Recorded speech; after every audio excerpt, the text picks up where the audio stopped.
Okay, welcome everyone. I am really excited to be here today for our second panel for Victims of Crime Awareness Week, where our theme is collaboration and working together. Um, we have been talking restorative and transformative justice at the intersection of sexual violence, and I'm really excited for today's conversation. I will let Marlianne and JJ give a brief intro of themselves. But first, I wanted to just take a moment to acknowledge that I'm joining today from Musqueam, Squamish, and Tsleil-Waututh territories, and that we always want to connect our land acknowledgement with the actual work that we're doing so that it is more meaningful than just acknowledging these lands, which we are grateful for the stewards and the caretakers of these lands. And today we're going to be talking about how we can practice restorative and transformative ways of being in our everyday lives before harm happens. And I really see that as connecting to ways of decolonizing the way that we live our lives every day. That that the impacts of colonialism, ongoing colonialism, and the legacy that we live with on Turtle Island requires that we think about the ways that we impact the people around us, the ways that colonialism has taught us to be in relationship or not in relationship with each other and the land, and that thinking about walking a path that acknowledges those harms is an important central piece of this work. I also want to acknowledge that today's conversation requires vulnerability and a lot of care, and that we are often without answers for the things that we're going to talk about. And so, what you will hear is folks talking about how we're attempting to live and what we're thinking about, and so we ask for grace and the ability to change our minds if that needs to happen down the road. Um, these are restorative and transformative ways of being in action. So um, I'm going to hand it over to Marlianne, and you can introduce yourself, and then we'll dive right in. Thank you, Dahlia. So yeah, I'm joining from Jojage territory of the Ganyegahaga Nation, and I'm here to share my experiences as a Black feminist organizer who's worked with the GBV sector, but has also done organizing around sexual violence and gender-based violence in my communities. And yeah, I'm here to share ideas on abolition, on transformative justice, specifically today in these dire times that we're living, and how it's still pertinent and still can serve as a map to our collective liberation. So thank you, Dahlia. Okay. Um, Hey everybody, hey you too. Yeah, JJ, they, them, born here on Musqueam, Squamish, and Tsleil-Waututh territories. Um, yeah, I always forget that I'm gonna have to introduce myself. But I think I come to the ideas of transformative and restorative justice through a number of paths. A lot of them are my personal experiences, um, rooted in growing up in alcoholism and then having to live out the effects of that in my life and the impacts that I caused on other people from growing up in those spaces. Also, my time in religious communities and what I learned there about community and relationship and people not being disposable, um, but also sometimes the dark side of like forgiveness, forgiveness culture, permissibility, um, abuses that can be covered up. I also come to this as like a queer and trans person, who had a lot of my formative relational experiences in queer and trans spaces that were also like really traumatized spaces full of people who, you know, wanted to care for one another but didn't always know how. And then,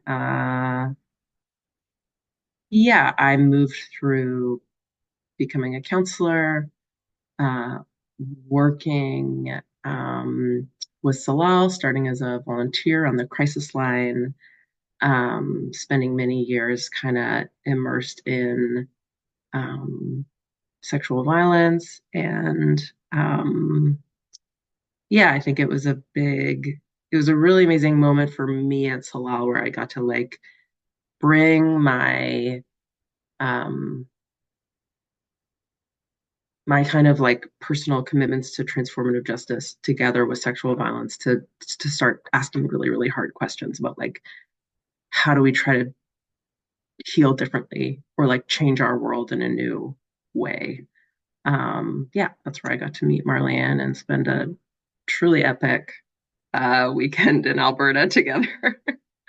And I'm stoked that we are reconnecting today. So I'll leave it there. Awesome. Thank you both so much. So my first question for us is when we talk about restorative or transformative justice as something we can live, not just practice as formal processes, what does that actually look like in everyday communities and relationships? And I know that language can be one of the things that makes something feel inaccessible. So if there are examples of people acting in those ways or holding those values that might not necessarily identify it as such, what are some of the things that you see people doing, even if they wouldn't name it um, in those ways? Well, Marlene. I can start. Yeah. So, in working with rape crisis centers and shelters, I saw restorative justice exclusively used like in the context of, these institutionalized processes that complement traditional criminal justice system. And like I would always ask myself so many questions in terms of what it really meant to me, like culturally coming from the Caribbean and from a small community, almost like rural, like you would know your neighbors, you would have be in community with your neighbors. Doesn't mean that you would get along with them, all of them necessarily, but there was a sense of community. And so I asked myself in terms of this new reality that I was living in, this new society here in Montreal, how these values like translated in the context of a sector that, had become professionalized and where restorative justice in the context of where I was working was seen as like a dangerous word that would threaten all the gains that the GBV sector had gained in terms of getting the state to consider domestic and sexual violence as a criminal act. And so I didn't, we didn't like think about restorative justice and the potential of transformative justice outside of the criminal system and like look at it in terms of its value in prevention, which we were fighting to do and fighting to get like support, financial support from the state to do it. And like the potential of transformative restorative justice and like popular education, and also like in our own relationships within what we call the community sector, because sometimes we just sit with the concept and see it as like a tool that we're going to apply in our interventions with survivors. But like, what about, as you're asking right now, in our personal lives, as our personal values and the way we relate to others? And so I asked these questions many years ago, and unfortunately, as you know, as you both know, here in Quebec, it's, it's baby steps in terms of like really having spaces to explore um, these approaches within the GBV sector. And so you know, I guess I came to the realization that I needed to explore this elsewhere. And it started like rethinking the way I parented. Like I'm the mother of a Black kid on the spectrum, and it was very clear that punitive measures weren't going to work in terms of parenting. And so it was exploring how like punishment was such a big part of the way we relate to each other, and trying to like it was like literally an operation to identify what those punitive measures were and try to look for alternatives in terms of parenting. And, this involved conversations with other parents in my community and with fellow organizers. And, I was very blessed to be part of a group of Black women who co-founded a Black feminist organization here in Montreal, which launched, this is going to be the third year of Freedom School for Black youth and teens, where we put abolitionist principles and transformative justice to practice in providing a space for Black youth to be and to learn and to build community outside the carceral systems that they're subject to, especially specifically school. Like a lot of people, we talk about transformative justice in the context of sexual violence, in the context of responses that don't rely on the justice system, but like we don't often realize how these carceral systems are so pervasive and are so present in like all around us, including in the schools that our children go to. And so for me, that was a place to start, and to like be able to concretely put to action,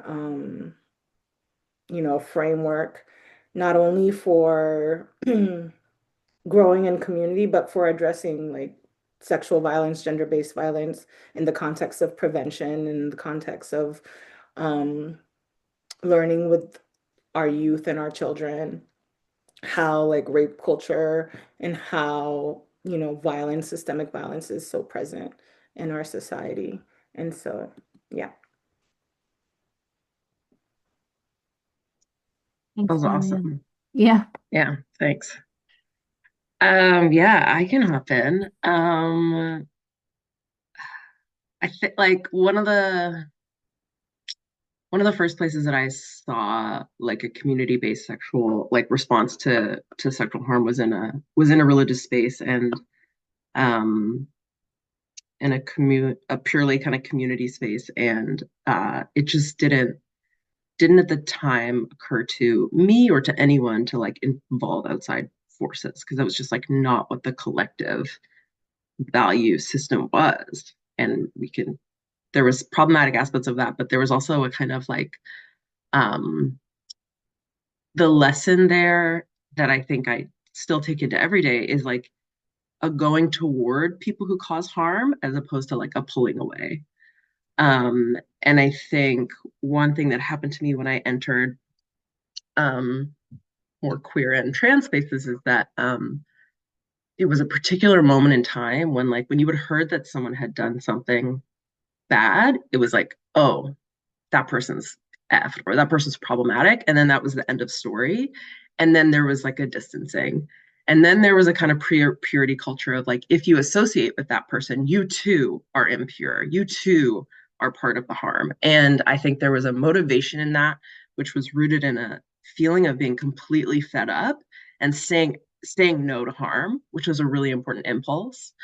Um, but when I think about like transformative practices in everyday life, it kind of comes down to this like, how do we treat people who have messed up? And for me, it is like it's that shift of like, oh, if I think someone's causing harm or I think someone's being messed or is kind of off or is like out of whack, like I want to we need to go toward that person. If that person is my friend, my kin, my community member, and if I'm not also being directly harmed by them, then my job as a person in the constellation is to go toward and to give care and to be like, hey, what's going on? Like, how do we help you get better?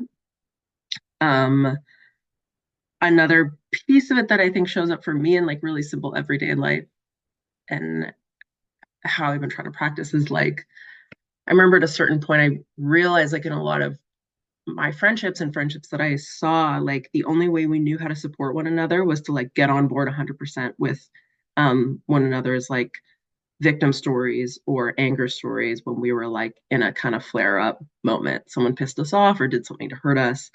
And in that moment of escalation, the language can get really intense. The frustration is there, the feelings are there.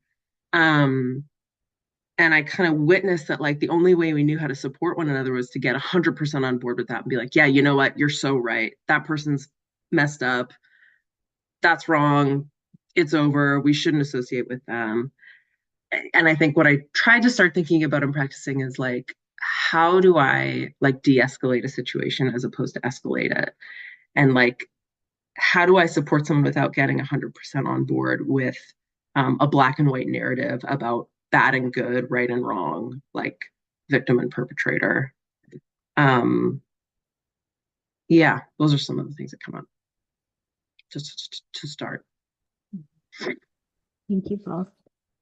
Yeah, I resonate with a lot of what y'all are both saying. I think for me, similarly, Marlianne, like parenting was one of the moments where I realized how deeply affected we are by colonial teachings and by yeah, that desire to disconnect us from ourselves. Um, and how, yeah, just one of the most basic things that I started practicing was co-sleeping with my kiddo. Not falling into the trap where it was like you must put your child in a different room and this is the only way of doing it. And, they will learn to self-soothe. And if you don't do that, then this will happen. And, this like very, as you said, JJ, black and white thinking about this equals this. Um, and I know that doesn't work for everybody. And there are many different ways that people do that. But I think just the inability to really explore the way that you can stay connected with the small human that you've brought Earthside is a wild thing to like really start to look at the practices that we have here on these lands that, in many other parts of the world are practiced very, very differently. Um, and then JJ, to your point, like really bridging that with conversations around like if behavior is problematic or requires boundaries or something different, that doesn't mean that, him as a whole person is bad and wrong, but that there's behaviors that need to be addressed and starting really slowly with all of those conversations really early has been one of the ways that I think we can do that work in everyday practice. And then I'm a big fan of Prentice Hemphill's newest book, which I think just invites us to see healing as like a collective mechanism that each of us can be on a journey of understanding the ways that we respond, the ways that our nervous system reacts, and also how we've been taught in like competition and capitalism culture to yeah, to like do the crabs in the bucket thing when we're upset. And that rather than attending to our needs, that we are trying to collect, validation for our position, as opposed to just really focusing on like acknowledging our hurt and being able to name what we need in those moments. So thank you both for that. Okay. Our next question is a lot of restorative frameworks begin with questions like who has been harmed and what do they need? What shifts when we start asking those questions before harm happens? Um, And let's talk within our friendships, our families, and our communities. What's possible there? Yeah, like for me, mm, hearing this question, it just seems so clear that we can't really advocate for restorative justice and transformative justice in the context of like GBV if we don't integrate these principles in our personal life and like in our relationships and all of our relationships and all of our communities, specifically like in the workplace. And then as you were both speaking, I was just thinking about how sad I've been like in my adult life, especially here, because I've noticed that we tend to like when conflict arises, instead it feels like the ordeal of having to name our needs or the ordeal to having to name that we were hurt or we were harmed or that we were vulnerable is so big that we prefer just to like let go of that relationship. And that's when like it feels like we're treating all our relationships as like disposable and people as disposable.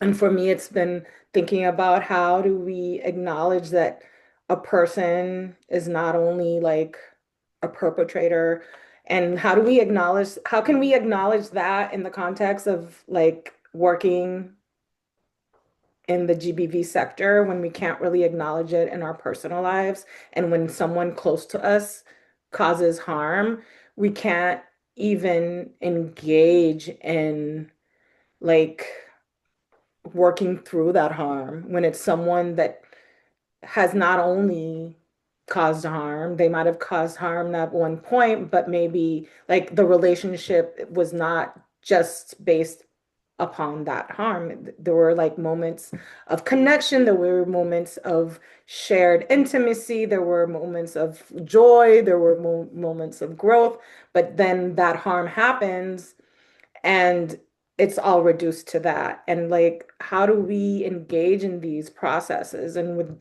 these approaches and when we can't even work with harm in our personal lives?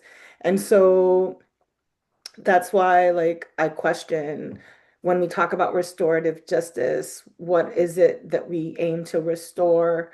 Um, I think for me, it's been the realization that in the time of such like great loss in the micro level, like in our personal relationships, but also like in the macro level, like in terms of the state of the world, I think that this great loss requires that we shift to more transformative approaches. Um, like how can we restore a survivor or community's sense of safety without transforming the systems that are around them? And I think that that question requires that we start with understanding what it is we aim to restore, what is needed, and that we sit with these questions before harm happens. I feel that we're often like ill prepared and we haven't done the work of like nourishing those community-based systems of support. So when harm does occur, like in our personal lives or in our communities, we automatically defer to punitive responses. And so how do we build these resources in our personal lives, in our workplace, in our communities? Because harm's gonna always happen. It's, we have the potential of harming others. And so how are we gonna deal with this at the smallest level, at the closest level possible? And then I think this is gonna give us some clarity in terms of what's possible in the context of the GBV sector.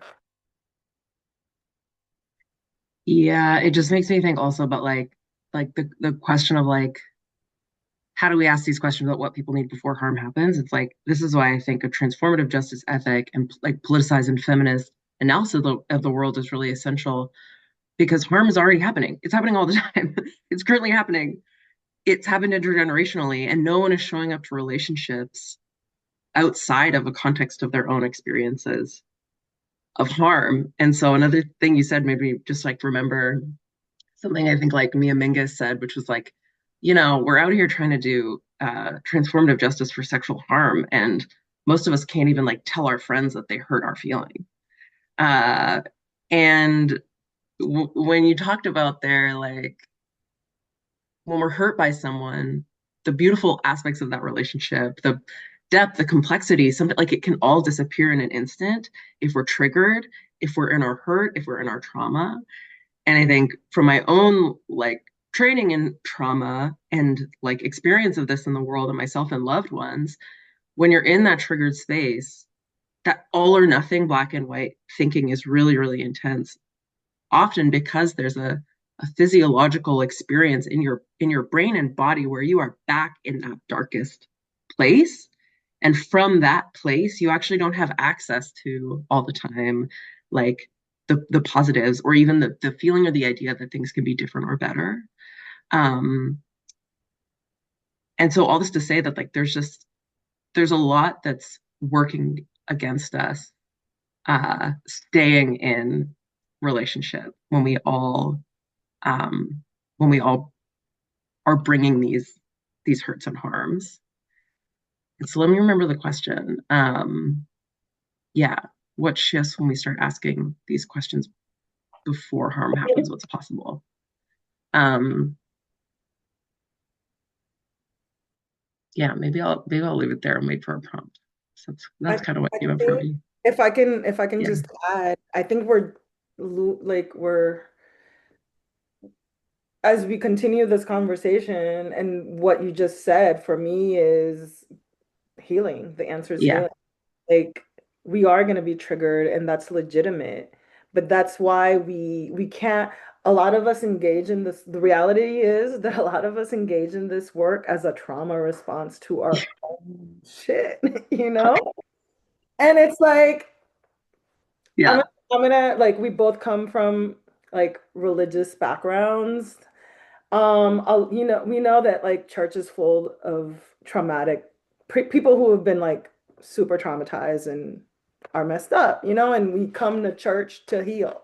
yeah, And a lot of us come to the GBV sector as survivors to heal from our own stuff. And so instead of dealing with that trauma, we like defer and like work on trying to fix the world when we yeah, to heal ourselves. And I think we need to, like, I think we all come to that realization, whether it be through like physical illness, because, yeah, catches up with you, or, yeah, with loss. And so yeah, I think we need, as a community, we need to tend to our wounds and tend to the necessary healing that needs to take place.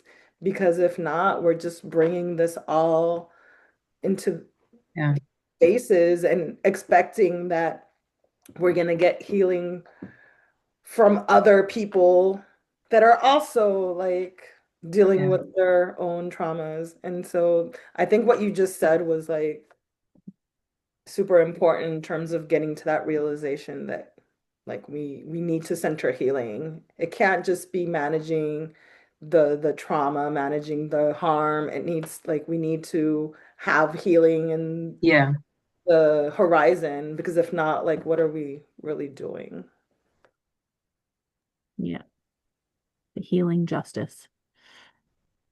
Um, yeah, I think that's so important. And in my traditions, there is something that we say, which is heal ourselves to heal the world. And it feels like a through line that is, so important. And I think, yeah, many of us find distraction, whether that's in the gender-based violence sector or religious communities or whatever, we end up focusing on other aspects that give us this false sense of solidarity, or connection or community. And when things inevitably, um, you know, conflict arises or malalignment with values or whatever, it's true that we end up walking away from each other as opposed to really digging in and trying to do the work. Because it's often, you know, painful and we have to walk through our own sense of being the monsters that we've made in our head. And I think for a long time, just in relation to sexual violence, we've been at Salal and previously at Weva really wanting to problematize this idea that people who cause sexual harm are monsters, because it makes it so inaccessible to thinking about what happens when it is somebody we love or when it is somebody who we've chosen to be in a relationship for a very long time, or who should have protected us, or a friend that we, dearly trusted. It just, it's not useful to make monster of those people. And we end up missing the opportunity to have real conversations around behavior that's like deeply impacted many people.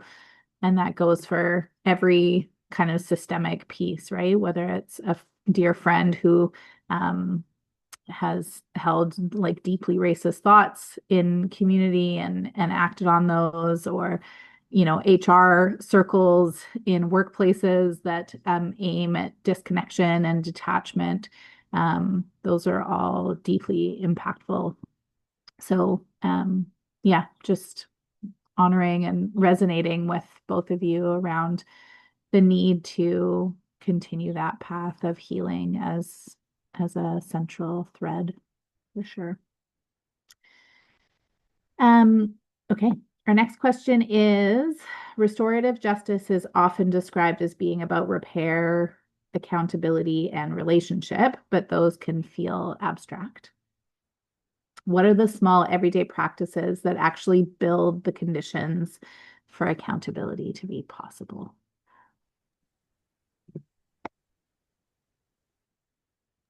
Do you want me to go first or you want to go first? I can hop in. You've been doing some heavy lifting. Uh, I'm going first. I mean, I think yeah, I've been thinking about this. I think the thing that like the first thing that pops up for me is like if I really try to get it down to the nitty-gritty, I think about like, for example, like in my own relationships, my own relationship with my partner, when I have done something wrong, and even just taking like the most minuscule example, like, and I get called out for it, the first thing that happens for me is so much shame. And my body hardens. And then immediately, like, I look at her and I can just pick out, like, well, actually, you said that to me in a way that wasn't nice. Or, you know what I mean? Like, when people are in shame, they like, they, maybe it's just, I'll talk for me. When I'm in shame, I go inward and then I harden and then I play the victim. And out of my victim narrative, then I can attack and be like, well, you did X, Y, and Z. And so when I think about like the minuscule, the like truly like the things we work on to build the conditions, it's like, how do we each learn to sit with our own shame? And for me, I picture it as like like just riding the wave so that you can get past your first like survival mechanisms of like fear and defensiveness and then anger, whatever your kind of pattern is. You've got to figure out what your pattern is and then figure out how to ride it out so that you can reconnect with the part of you that's more grounded and in values that you want to live out. And like, yeah, sometimes it's so painful just to get through those like 5 seconds to like sometimes an hour of just like dysregulation, um, until I can actually connect to like, okay, I had a part here. Like, who do I want to be? How do I want to show up?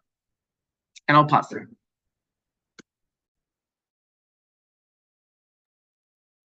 Yeah, for me, it's really about relationship and connection, which I feel is something that, I don't know, I constantly grieve about because of the fact that it's so hard to maintain relationship and connection in the societies we live in. Like we're always so exhausted, like work, home balance that we call, and like just nourishing our connections and relationships with our like closest family member. And what about like our friends? And so for me, these are key because if not, accountability is abstract. And unfortunately, it has like become a buzzword, like the long list of buzzwords that like words, important words that have lost their meaning.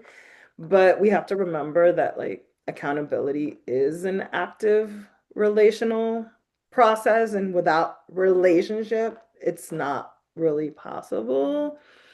And so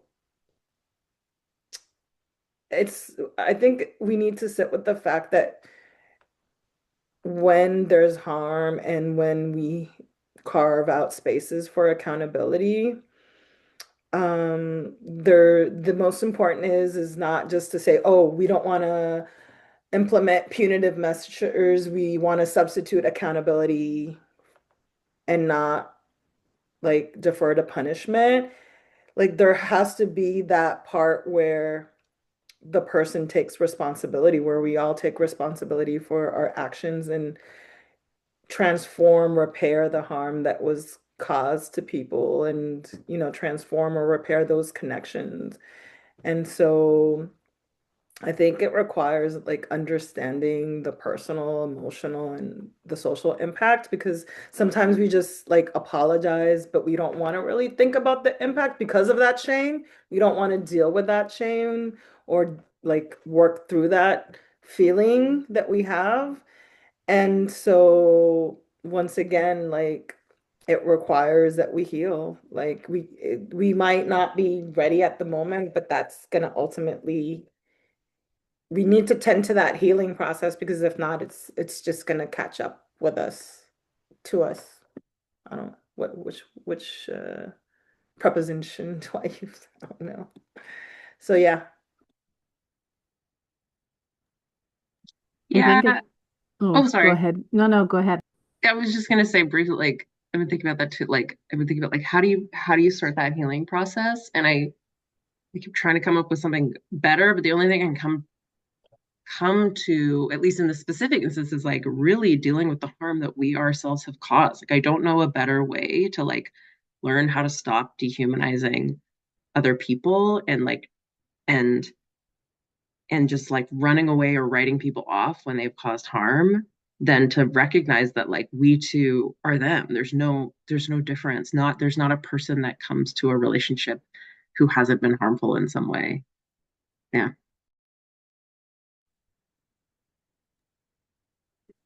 I was just gonna say that I think many of us have to start with ourselves too, right? Like if we've been raised up in spaces or in families where our own humanity has been diminished, or our own role in our families or within our communities has been erased. That requires reattaching with oneself. And I think because of, our society, whether it's the meritocracy of like you are only useful if you're producing, or within religious contexts about like if you don't do this good thing, bad things will happen to you.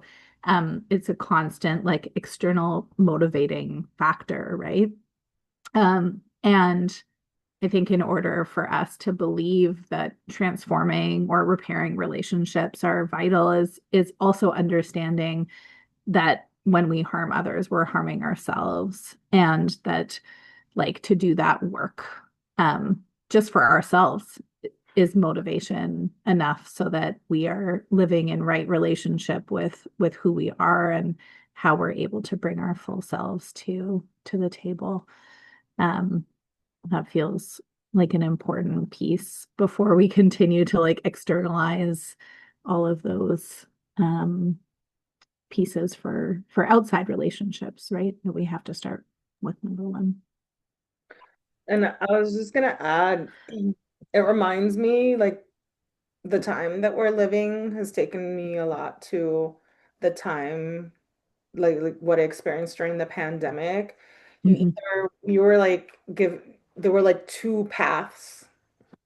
You either like disappeared into isolation, or Hmm. there was this all these like mutual aid initiatives that were like popping up, and like we were really truly seeing what community meant Hmm. outside of the community sector.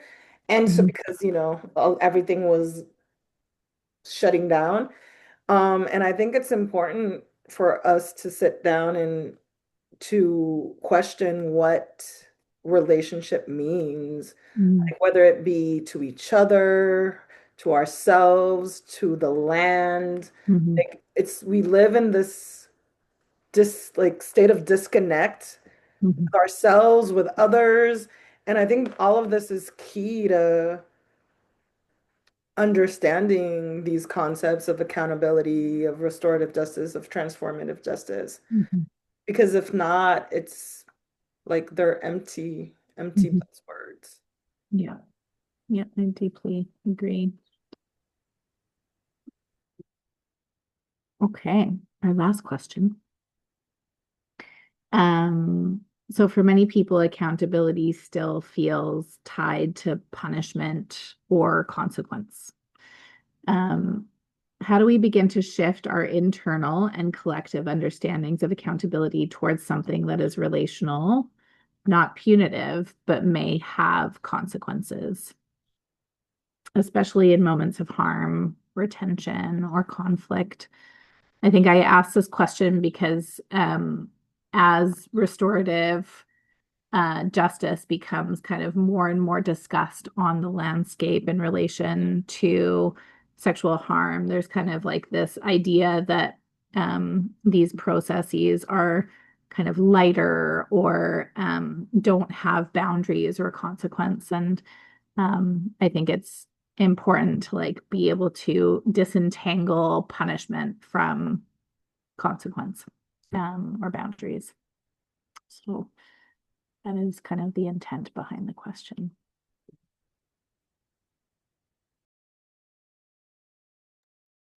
Yeah, I mean, one of the first things that pops up for me is just like there's always going to be consequence for actions, and when that word gets tied up with punishment, it gets like unfortunate and confusing because consequence I think is like a morally neutral. Like I tend to understand it as like it's a an expected outcome of an action. There's like a consequence to every action.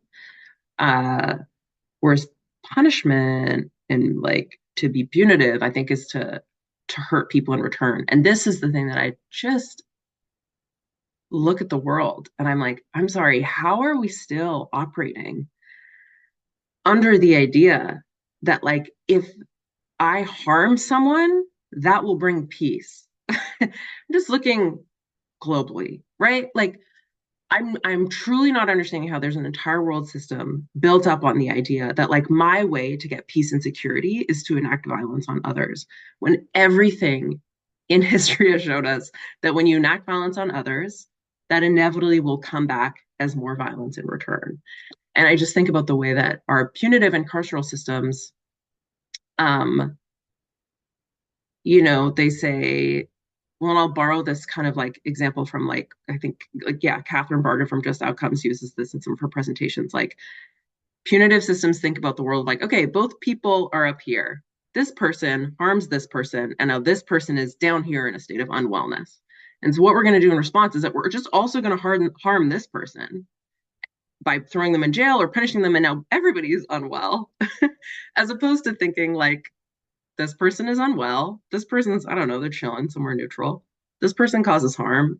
Now both people are in harm. They've always been in harm. And how do we bring everybody up? And there's just no healing in our conceptions of like punitive and carceral responses have nothing to do with healing, which I'm so glad that we've landed on and keep coming back to this as like healing as the central need in building accountability and strong relationships. Um, yeah. So what is the question? Yeah, So, mhm. relational. Sorry, hop Yeah, in. no, that's okay. This is a hard one where I'm still stuck. I'm still stuck because like I distinguish my relationship to others, my relationship to nature, my environment, but then my relationship to the state. And that's where, like, Mm. especially today, as we are witnessing expansive, like the expansion of like fascist systems, like, that's an instance where violence might be a response. Like, as someone who comes from a colony that has been, you know, my people have been dehumanized by state systems of oppression, like, it's at times responses towards that state system have been violent. So, how do we disentangle that from our responses in terms of interpersonal relationships? That's like something that we need to sit with, and because I don't have the answer to that. It's getting messier and messier and harder and harder. And we unfortunately live in these like binaries, which will not save us and will not free us. But, you know, it's more questions than answers, because I do acknowledge that we need each other. I do acknowledge that healing will not come from punishment and retribution. But at the same time, I question, what are we going to do as, in the communities that we're part of, to face the expansion of these fascist systems of government? Like, that's a question. That's a big question when we talk about violence, for example. And I don't have the answer to it. It's so fair. The problem of nationhood is one that has persisted. Um, there's no doubt. And yeah, I think that's why these conversations for me are so important, that we're not, I think many of us are in a place where the overwhelm of the rise and expansion of fascism feels um, inescapable, but also impenetrable in some ways. And I know that a lot of people are trying to build bubbles of communities that can care for themselves and for each other in these times, um, as a survival strategy, right? Um, and so I hear you that it's the both and figuring out, perhaps responses to systemic violence um, is one thing, that there are multiplicity of tactics and people exercise those all the time, and that might be a consequence of rising violence from statehood. And I think on an interpersonal level or in a community level, I think it's also important that we're talking about the fact that holding boundaries that keep us safe, and making decisions about um, stepping back or stepping away to care for ourselves before we come back to conversations or relationships might be consequences, and that those things can be identified as like fair and reasonable, um, and that it's not punitive to need a boundary, or to say, this relationship needs to change in X, Y, and Z way for right now, and we'll come back to it. Because I think sometimes in people's minds, doing restorative or transformative work means that we're going to end in like holding hands and, loving each other up. And that's not necessarily always the reality, right? And I guess also, yeah, I'm not muted. I guess that the question that we need to also sit with as for those that work within the sector is like what the state is represents to us, and like we have relied more and more and more on the state to do this work, and like with everything that's going on in the world, I think it's time to maybe question that reliance. Um,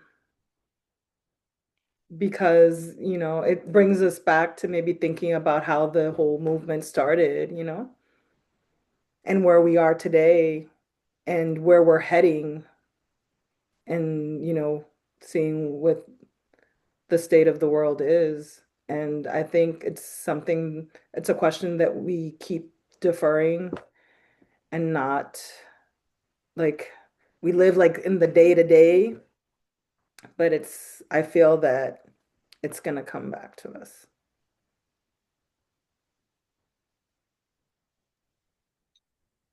Yeah, and I don't mean to like take this in a really random direction, but something that comes up to me is like when you're talking is just that like the way that we outsource our conflict and harm. That's like through the police, through nonprofits, through lawyers, even through like mediators. And then you have whole professional things around like conflict of interest versus like community justice. Like so often it's like, oh, who are you to hold this process or help these people in accountability? You're all wrapped up in relationships with them. In one kind of world, that's like a conflict of interest. In another world, it's like, actually, I'm the people that know these people the best, and we're in community together, and I should be part of this process.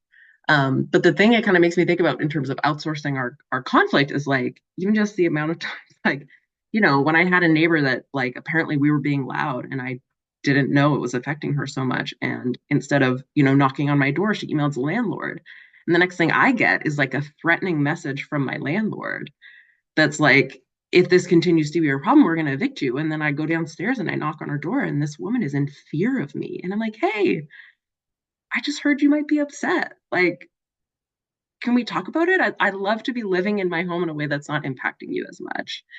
And and that was an opportunity for connection and for us to actually have a relationship to start and to grow. And then the next time the alarm goes off in my building, I know who's there. I know that she has a kid. I know that she has a cat. I can check on her. I can like look and make sure they're okay. It's just like when we outsource our conflict, uh, at any level, landlord or state level, we're missing opportunity for growing together. But I do think it's so essential what you name, Marley, and I need to echo it too. It's just like this is a really hard time to live in, and I certainly would be lying if I said that like right now in this moment of history is the moment where I'm like practicing my transformative justice values the best. Like I don't feel super rooted like in communities that are practicing this hardcore because everyone feels so exhausted. And it makes me think about this tension of just like how do we hold something that I think about, how do I hold my day-to-day life and feeling like, oh, I'm so tired, oh, I'm working so hard, all of these things, and zooming out and being like, I have some of the most privilege in the entire world. um, why is it that I'm still not able to show up in the way that I want to show up? um, yeah, it's tough out here. I think that's a beautiful question to leave everyone with. Um, yeah, I I will definitely say that that balance of day-to-day life and connecting it back to the world and the systems and our roles in relation to our own privilege and sites of where our identities are oppressed, like it's all in the mix right now. I don't think it's um, avoidable, hopefully, for anybody to be looking deeply at the impacts of all of these things on ourselves, on our kids, on our communities and families. And it really does feel like an important time for being introspective and um, yeah, and with all of the muster that we have to continue those connections, to see the humanity in each other, and find ways of living in healing, honestly. Yeah. We have reached the end of our time, and I just want to give you both an opportunity to say anything that I didn't ask about, or that is on your mind, or that you want to leave in this moment. The one thing that was coming up for me as you were kind of concluding was just remembering, like no one is the worst thing they've ever done.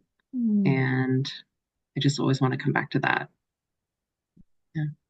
thanks, JJ. No, I'm always thinking that it sounds kind of corny, but Dahlia, you always give me hope. Like, I don't know.